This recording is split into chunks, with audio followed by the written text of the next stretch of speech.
ভাবো, তুমি বসে আছো এক নৌকায়। চারপাশে শুধু বিশাল সমুদ্র। কেউ ঢেউয়ের সঙ্গে ভেসে যাচ্ছে, আবার কেউ নিজের হাতে দাঁড় টেনে এগিয়ে চলেছে নির্দিষ্ট লক্ষ্যের দিকে। জীবনও একদম এরকম। যারা নিজেদের নিয়ন্ত্রণ নিজের হাতে নেয়, তারাই পৌঁছায় কাঙ্ক্ষিত গন্তব্যে। স্টিভেন আর পভের বিশ্ববিখ্যাত বই the 7 habits of highly effective people আমাদের সেই পথই দেখায়। এখানে আছে এমন 7টি অভ্যেস যা শুধু সফল নয়, বরং ভারসাম্যপূর্ণ ও সুখী মানুষ হতে সাহায্য করে। চলো একে একে জেনে নিই। Habit number 1, be proactive. সক্রিয় হও। আমরা অনেক সময় ব্যর্থতার দোষ চাপাই সময়, মানুষ বা পরিস্থিতির উপর, কিন্তু আসল সত্য হল তোমার জীবনের নিয়ন্ত্রণ তোমার হাতেই। ধরো, হঠাৎ প্রবল বৃষ্টি নেমেছে। একজন বলে আজ দিনটাই খারাপ, আর একজন ছাতা নিয়ে বের হয়ে বলে সমস্যা নয়, সমাধান খুঁজতে হবে। যারা প্রোঅ্যাক্টিভ তারা কখনো বাহানা খোঁজে না, তারা সমাধান খোঁজে। Habit number 2, begin with the end in mind. শেষ লক্ষ্য সামনে রেখে শুরু করো। একজন স্থপতি বাড়ি বানানোর আগে প্রথমেই নকশা আঁকে, তেমনি জীবনেরও নকশা থাকা জরুরি। তুমি কোথায় যেতে চাও, কোন স্বপ্ন পূরণ করতে চাও, জীবনের শেষে তুমি কেমন হতে চাও, এসবই তোমার দিক নির্দেশনা। যাত্রা শুরু করার আগে গন্তব্য স্পষ্ট করো, তাহলেই পথ হারাবে না। Habit number 3, put first things first. গুরুত্বপূর্ণ কাজ আগে করো। আমাদের সবার সময় সমান 24 ঘন্টা, কিন্তু কেউ এই সময় দিয়ে স্বপ্ন গড়ে তোলে, আবার কেউ নষ্ট করে ফেলে অযথা কাজে। ভাবো, একটা জারে যদি আগে বালি ভরো, তবে বড় পাথরের জায়গা থাকবে না, কিন্তু যদি আগে বড় পাথর দাও, তারপর ছোট পাথর, শেষে বালি ঢালো, সবকিছু সুন্দরভাবে ফিট হয়ে যাবে। জীবনের বড় পাথরগুলো হল স্বাস্থ্য, শিক্ষা, সম্পর্ক, স্বপ্ন।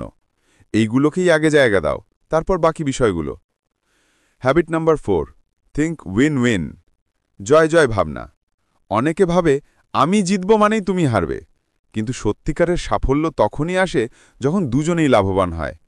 একজন ব্যবসায়ী কাস্টমার ঠকিয়ে কিছু টাকা রোজগার করল, কিন্তু অল্পদিনেই সবাই তাকে এড়িয়ে চলল।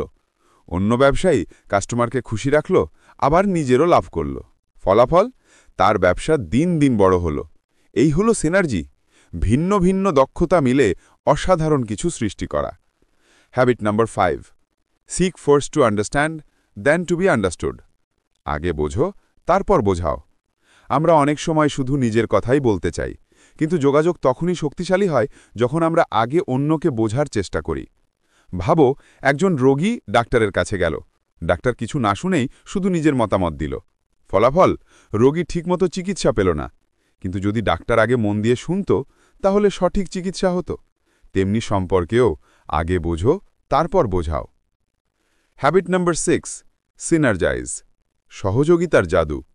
একটি কাঠি সহজে ভেঙে যায়, কিন্তু এক মুঠো কাঠি ভাঙা কঠিন। একজন কাঠুরে কাঠ কাটতে পারত, কিন্তু বিক্রি করতে পারত না। অন্যজন বিক্রি করতে পারত, কিন্তু কাঠ কাটতে পারত না। যখন তারা একসাথে কাজ করল, তখন দুজনেই সমৃদ্ধ হল।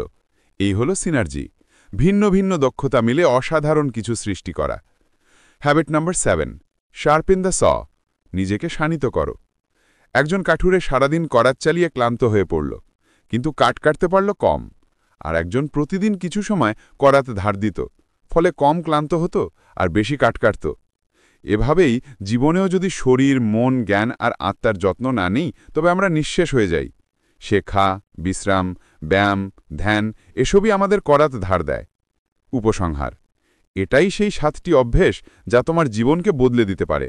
সক্রিয় হও, লক্ষ্য স্পষ্ট করো, গুরুত্বপূর্ণ কাজ আগে করো, জয় জয় ভাবো, আগে বোঝো তারপর বোঝাও, একসাথে কাজ করো, নিজেকে শানিত করো।